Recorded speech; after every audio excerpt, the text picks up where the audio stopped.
Good morning, students. Today we are going to continue lesson 2 of your ISC history book. The name of the chapter is Major Issues After Independence, and in this module I'll discuss with you origin of Kashmir problem and integration of princely states. Let us understand the objectives of this topic. The first objective of the topic is to understand the refugee problem. Refugee were the people who had to leave their properties and ancestral home and move to another country. Then, the second objective of the topic is to understand the transfer of assets between India and Pakistan and between the refugees who had to leave their ancestral homes. Then, the third objective is to discuss the river water dispute between India and Pakistan. And lastly, the objective of this topic is to discuss the integration of princely states, how these princely states were finally merged into Indian Union. Students, I have already discussed with you the refugee problem, the transfer of assets, and river water dispute. In this module, I'll discuss with you the origin of Kashmir problem and integration of princely states into India. Let us discuss the new terms related to this topic. The first word is subsidiary alliance.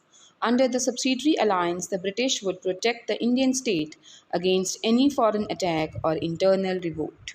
Indian rulers also had to pay for the British Army's maintenance, and if he failed to make the payment, a portion of his territory would be taken away and ceded to the British.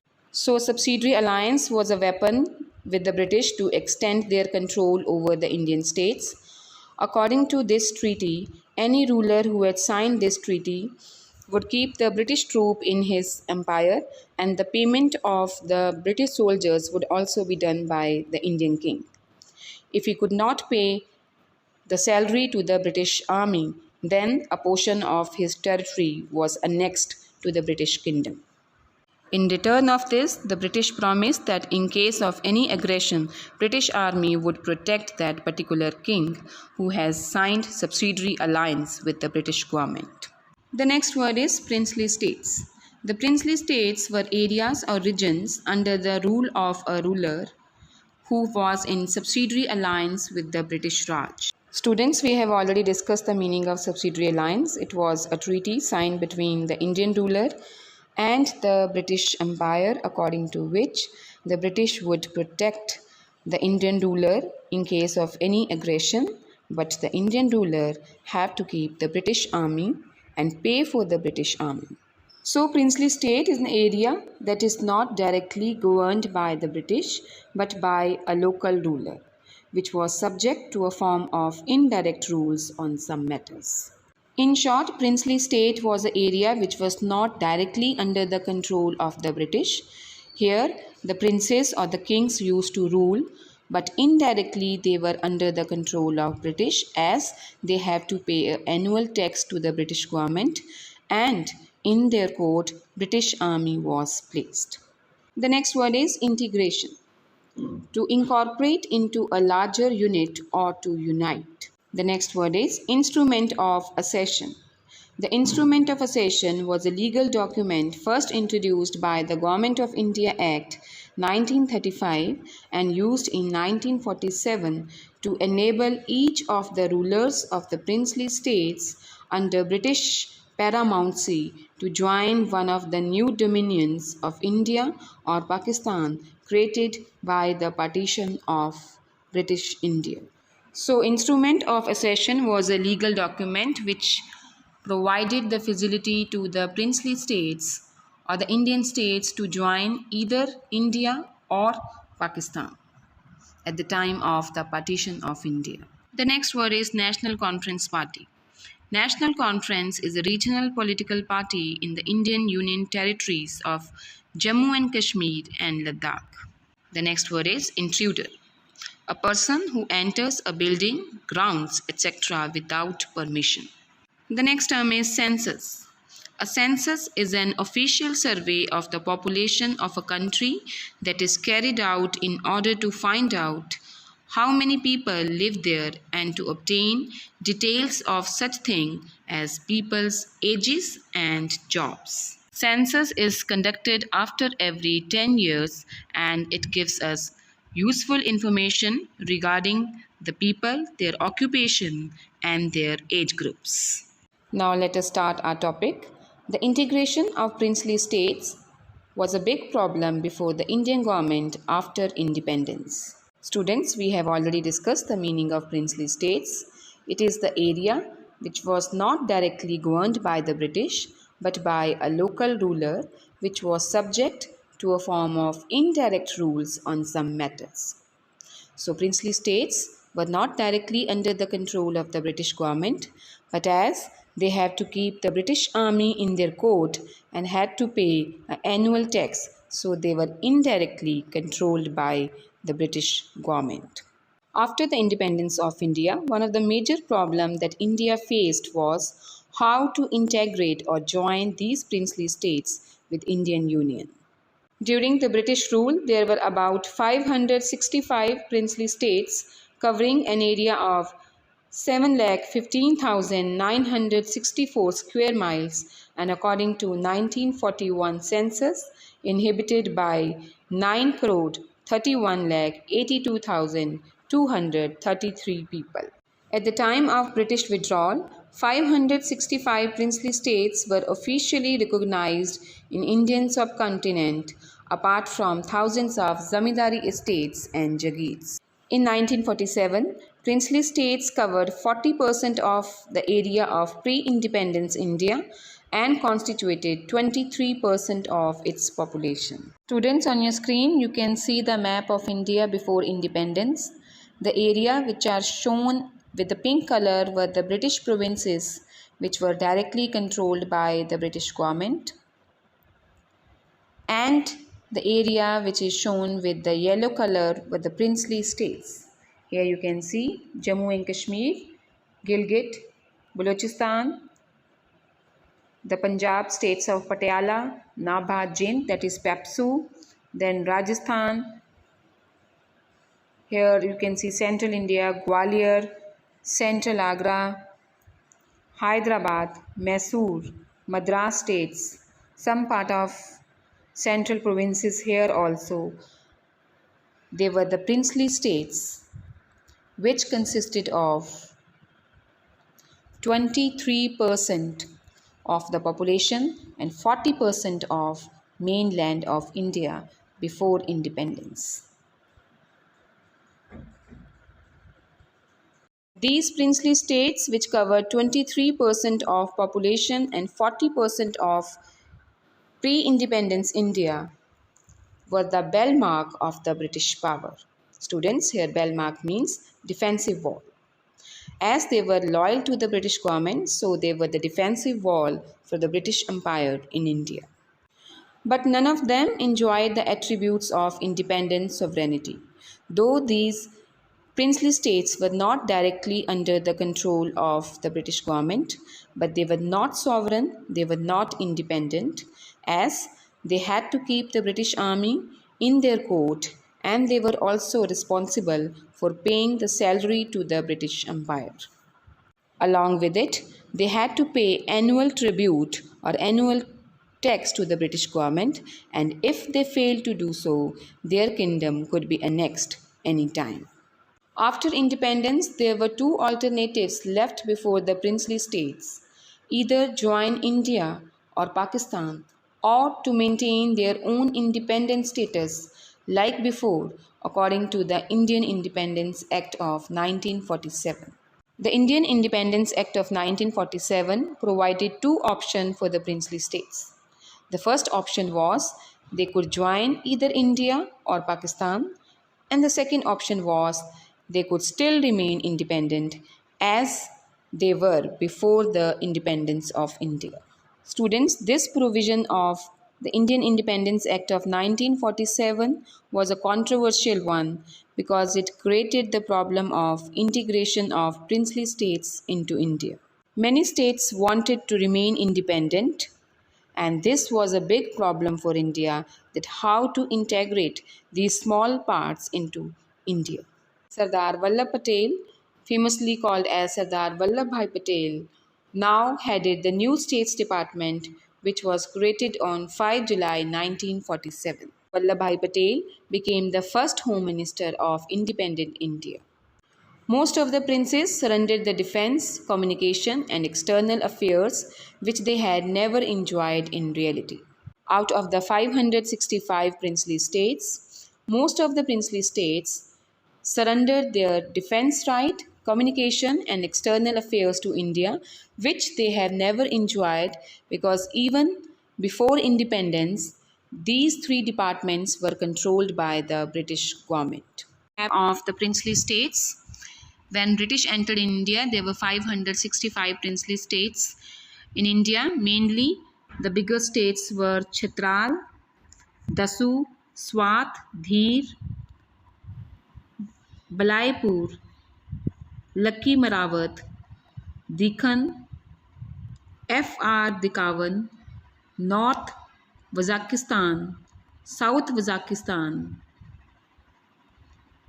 and here Kurram. So these were all the princely states which were ruled by the local kings. The instrument of accession thus brought no change in the internal structure of those native states. Since we had already discussed the instrument of accession, it was a legal document which provided alternative to the princely states either to join India or Pakistan or to remain independent. So most of the princely state accepted that they would be part of India.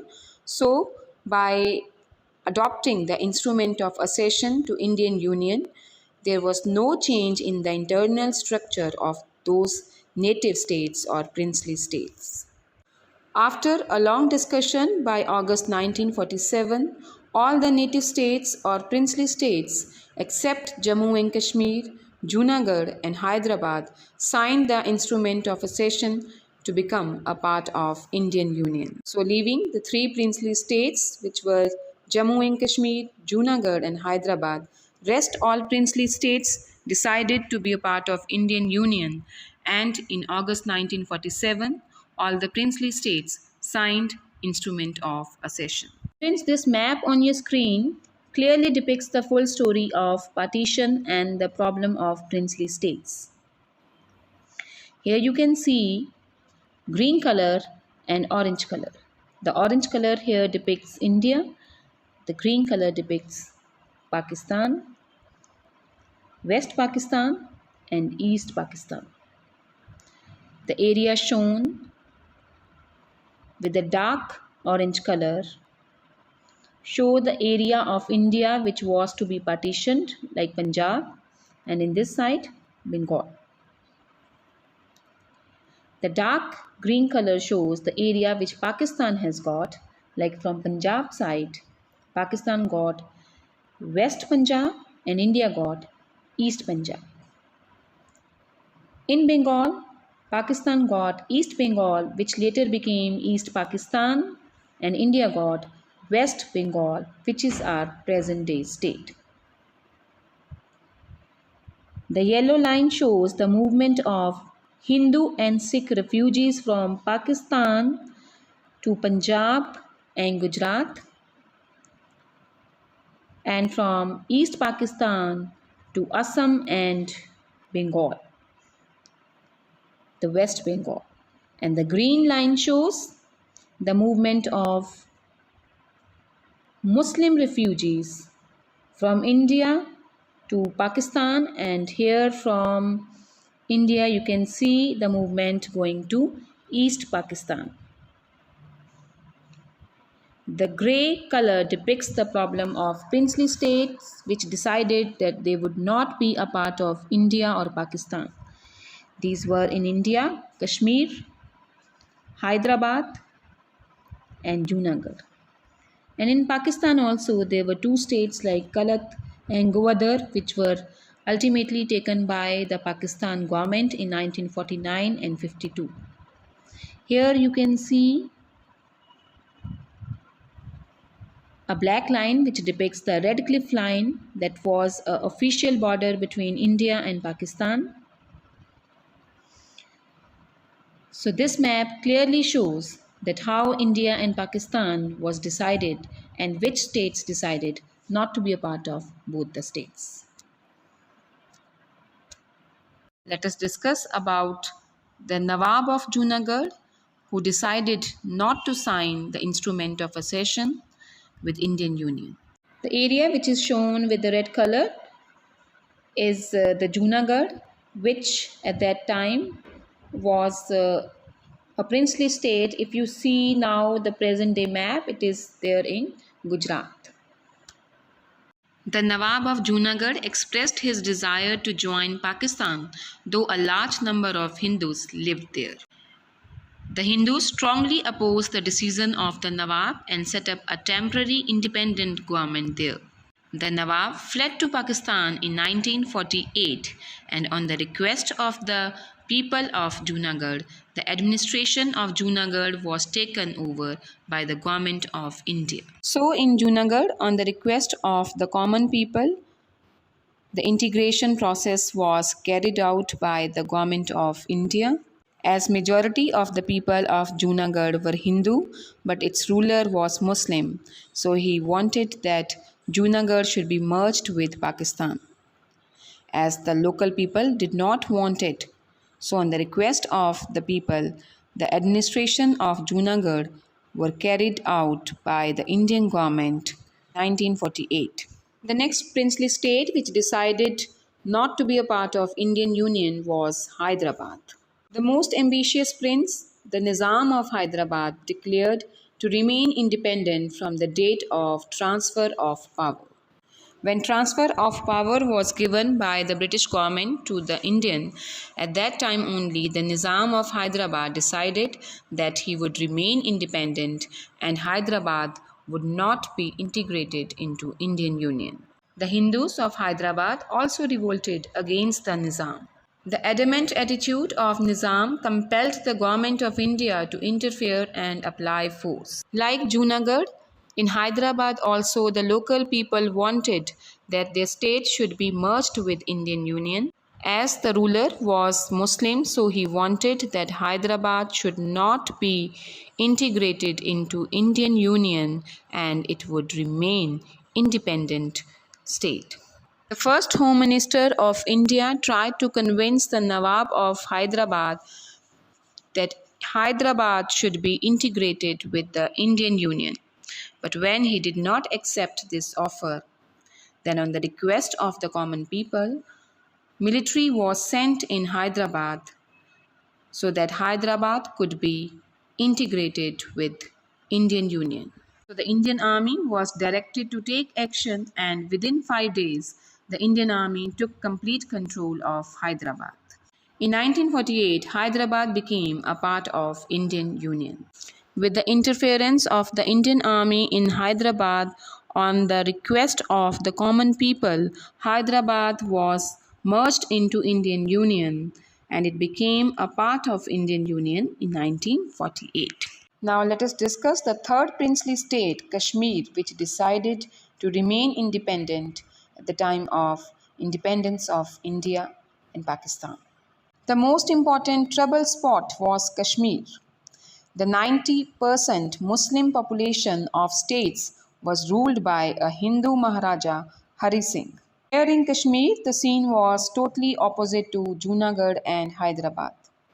In Kashmir, the majority of the people, that is 90%, were Muslims, but they were ruled by a Hindu king, Maharaja Hari Singh. The National Conference Party, under the leadership of Sheikh Abdullah, now started an agitation for popular government.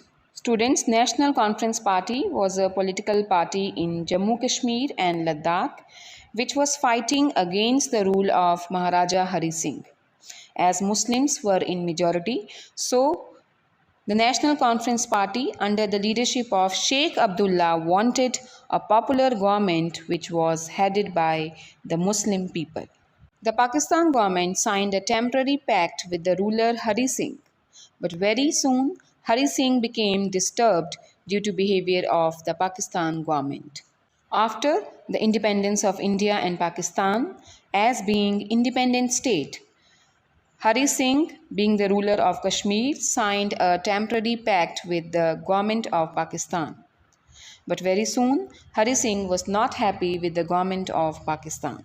On 22nd October 1947, Pakistan started a military campaign in Kashmir. Gradually, the Pakistani intruders reached Baramulla and Srinagar by 27 October 1947. The government of Pakistan broke the temporary pact which it has signed with the Nawab of Kashmir. And on 22nd October 1947, it started a military campaign against Kashmir to include Kashmir in Pakistan.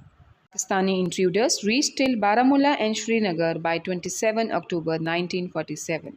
Students, we have already done the meaning of intruders. Intruders were those people who come to any place illegally where they are not supposed to come. Faced with this situation, that means Pakistan attack on Kashmir, Maharaja Hari Singh acceded to Indian Union and Indian forces then started counter-attack against the Pakistani intruders. As Hari Singh signed the instrument of accession and decided that Kashmir would be a part of Indian Union, so Indian army was sent against the Pakistani intruders. The Indian government referred the matter to the UNO, and the intervention of the UNO brought the war to an end. So with the intervention of United Nations Organization, war between India and Pakistan, which was fought in 1948, came to an end. Though Kashmir integrated to India, large portion of Kashmir is still under the control of Pakistan. After signing the instrument of accession with the Indian government, Jammu and Kashmir became a part of Indian territory. But still, large part of J&K is occupied by Pakistan, which is called as Pakistan Occupied Kashmir or POK. In Kashmir, they also call this region as Azad Kashmir. The main areas of this region are Gilgit and Mirpur. Muzaffarabad also stands in this region also. Here you can see Jammu and Kashmir, which became a part of India. The main region here are Ladakh, Leh, Kargil, Batoi, Jammu, Riasi, Punch, Uri, Baramulla, Srinagar and Anantgarh. Here you can see the area with pink. This was an area which China occupied. It is an area of Sky Chin. And you can see here the purple area which Pakistan got in 1948. But then it illegally ceded or gave up this area to China. So this is mainly the area of Siachen glaciers. Kashmir is still an apple of discord between India and Pakistan. Sardar Vallabhbhai Patel, the Iron Man of India, is still remembered and respected for the integration of the princely states with the Indian Union under his able leadership. Though Kashmir was integrated to Indian Union, but we all know that Kashmir is still a problem between India and Pakistan. Even after 1947, we had wars with Pakistan in 1965, 1971 and a half war of Kargil 1999. So because of Kashmir issue, India and Pakistan had fought 3.5 wars with each other, and a sense of good diplomacy is required to solve this problem permanently. In solving the problem of princely states and to integrate the princely states into Indian Union, Sardar Vallabhbhai Patel, who was the first Home Minister of India, had played a vital role. And this is the reason he has been named as the Iron Man of India. Now let us discuss the mind map of the full chapter. In day 1, we have discussed about the refugee problem. Refugee are the people who had to leave their ancestral property and home and move to another country due to fear of war or civil war. In day 1, we have discussed about the refugees from West Punjab who have come to Eastern Punjab or our present-day Punjab. We have also discussed that how the government of Punjab and the government of India tried to rehabilitate these refugees. Then we have discussed about the refugees from Northwest Frontier Province who were placed on Delhi Mathura road in the camps, and later on, near Faridabad, the new town was set up for them. We have discussed about the refugees from Sindh. They were the trading community. So the government of India had not to do more for their rehabilitation, and they settled down in Bombay, Rajasthan and Gujarat. And finally, in day one, we have discussed about the refugees from East Pakistan or east part of Bangladesh, which later became East Pakistan. Large majority of Hindus from East Pakistan has come to West Bengal, and that is the reason it pressurized the economy of West Bengal and also put pressure on government of India to try to solve the refugee problem from East Pakistan. Discussed in day one that the refugee problem from East Pakistan was more serious than the refugee problem from West Punjab, Northwest Frontier Province and Sindh. Here, the refugees had come for about 20 years and there was continuous flow of Hindu Bengalis from East Pakistan to West Bengal. In day 2, we have discussed about the transfer of assets between the Government of India and Pakistan.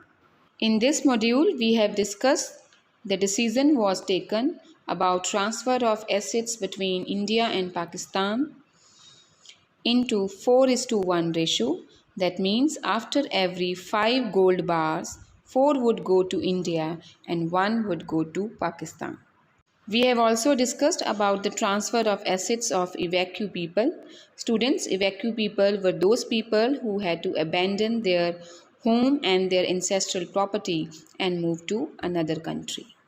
In day 2, we have discussed Displaced Persons Act of 1954, whereby the Parliament of India declared that all those refugees who have come from Pakistan or East Pakistan after 14 August 1947, they would be provided compensation or properties of those people who have left India and gone to Pakistan.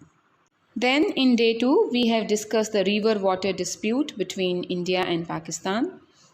After partition of India and Pakistan, India got 3 eastern rivers like Ravi, Beas and Satluj, whereas Pakistan got Jhelum and Chenab. The dispute was regarding the distribution of these river water, and finally settlement was done with the help of Eugene Black, who was the president of World Bank. On September 19, 1960, Indian Prime Minister Jawaharlal Nehru went to Karachi and signed Indus Water Treaty, which ultimately ended the river water dispute between both the countries. In this module, we have discussed the problem of integration of princely states. Students, princely states were those states which were not directly under the control of the British government, but indirectly controlled by them, as they have to pay the British government annual tax and also maintain British Army in their states. In this module, we have discussed the role of the first Home Minister of India, Sardar Vallabhbhai Patel, in integration or joining of these princely states into India. We have also discussed that 3 states, namely Hyderabad, Junagadh and Jammu and Kashmir, decided not to be a part of India. In this module, we have discussed the issue of Hyderabad, where the majority of the people were Hindu, but its ruler was Muslim. He did not want that Hyderabad should be integrated into Indian Union. The Hindus of Hyderabad revolted against the Nizam. So on the request of the people of Hyderabad, Indian army was sent to interfere in the matter of Hyderabad and join Hyderabad with Indian Union. Within 5 days, with the help of the Indian military, in 1948, Hyderabad became a part of Indian Union. Then we have discussed about the issue of Junagadh. Here also, the majority of the people were Hindu, but the Nawab was a Muslim. The Nawab wanted that Junagadh should be merged with Pakistan. On the request of the people of Junagadh, The administration of Junagadh was taken by the government of India. And then we have discussed about Kashmir issue.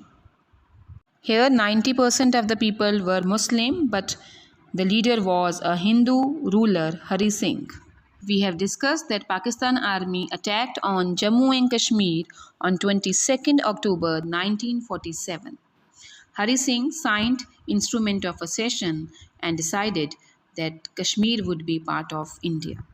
We have also discussed that when Nawab of Kashmir, Hari Singh, signed the Instrument of Accession, then Indian army was sent against the Pakistani intruders. The Pakistani army was defeated and Kashmir became a vital part of Indian Union. And at the last, we have discussed that though Kashmir is a part of India, there are many parts of Kashmir which are occupied by Pakistan. The Kashmir issue wanted sincere diplomacy on the part of India and Pakistan to solve this problem permanently. Students, these are the questions we have discussed in this module. Question number 1. Give an example of a state which required military intervention by the Indian government before it was integrated with India. The next question is, what was the attitude of the Nawab of Junagadh? Question number 3. Why did the Nizam of Hyderabad refuse to join the Indian Union? Next question is, why did the ruler of Kashmir, Hari Singh, seek assistance of India? And the last question is, who was called as the Iron Man of India? You can see a YouTube link on your screen. If you want to explore more on this topic, you can use this link for extra information.